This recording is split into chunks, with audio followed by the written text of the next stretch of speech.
she was our miracle child. She had problems, right in pregnancy, so God had blessed us before she was even out of the womb. My husband David and I went into an ultrasound, just a routine ultrasound, and everything was going fine. Heartbeat was great, she was moving around, you could see everything really good, and then all of a sudden ultrasound tech gets quiet, and she's really, getting in there trying to, look around and see. And so David and I are looking at each other, and I'm like, is everything okay? And she's, well, I'm not seeing everything. And she, just to keep it short, she did not have a good poker face whatsoever. We knew something was going on. And so she said, let me go get the doctor and, let's see if he can see any better here. And so he came in, and they're both, looking at the ultrasound and trying to get in there. And then he's, just comes out and says, we're spotting a nuchal fold. And, that indicates, I don't know if it's the thickness or whatever, indicates that she's going to have Down syndrome. And so, we're nervous, but we're like, okay, and he goes, now we can, we'll go ahead and set up an appointment with the specialist. So there's an ultrasound specialist that will come and verify and just see what's going on. And we're like, fine. He said, then also, we can go ahead and set up an appointment if you'd like to terminate the pregnancy.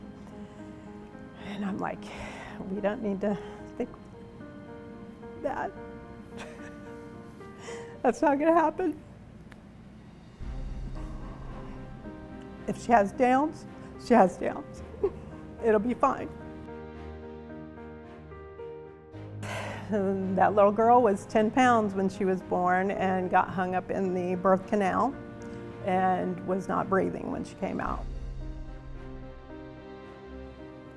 Maybe close to 5 years old. It just felt like maybe she was a little slower than others. She definitely was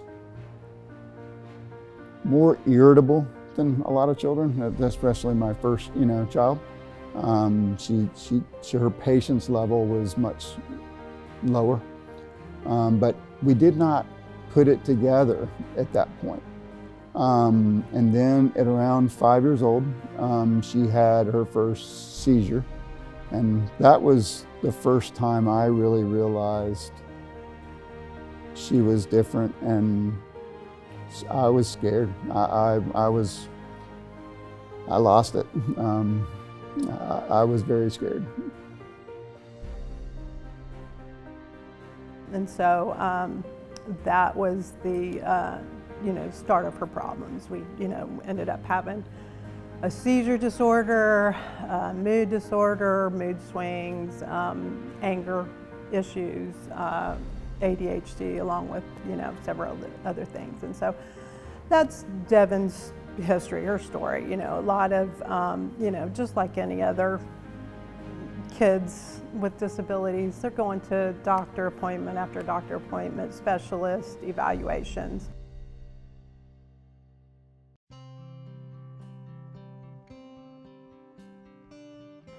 Knowing Devon then and knowing Devon now, seeing her grow up as a child, spending time with our kids and doing chalk in the driveway and playing outdoor games, and just having that community we have in our cul-de-sac, and then having that community and her transition from being more inward to more outward, but to see that comfort level expand to the remainder of the community here in Woodstock.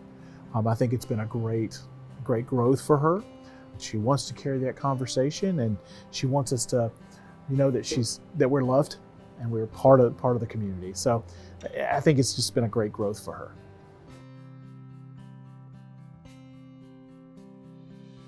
Four years ago, we hired 13 employees to work at our coffee shop. Quickly realized we had 10 boys and 3 girls, and our girls were a little bit quieter and shyer. So the Devon that we hired in the beginning, again, was shy, but yet kind of went under the radar, and I could tell that she was definitely confident in everything she was doing, so I started just really keeping an eye on her. So she was shy and quiet, and now there's nothing Devon can't do here. Devon is definitely one of our best baristas. She's also an amazing host and takes orders. She could do anything here. So she's my right hand for a lot of things. When we do have catering, we tend to take Devon along with us. She does a lot of the outdoor events that we do and speaks beautifully about the mission for Circle of Friends. What we would love to see, David and I, didn't think that we would ever see Devon being able to live on her own. We thought that she would be with us, for the rest of our lives. And at this point, she has grown so much and is thriving, and it's such a good feeling, sorry, to know that your child can have that life. It's such a good feeling as a parent to know that your child can live like anyone else. That their hopes and dreams matter, that they've got a future, and that they will be happy, and can be happy. Housing for us, that would be an opportunity for Devon to really be able to, be part of a larger community within that housing environment.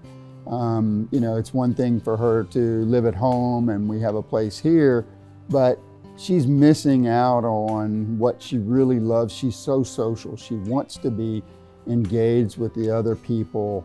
So to me, this housing opportunity there would not only give her this opportunity to be around her peers and others and be social, and I could even see her giving opportunity to take responsibilities within that housing environment out here. But it also gives, as a parent, that peace of mind of understanding and knowing that she's not on her own. She's got some level of oversight out there as well too.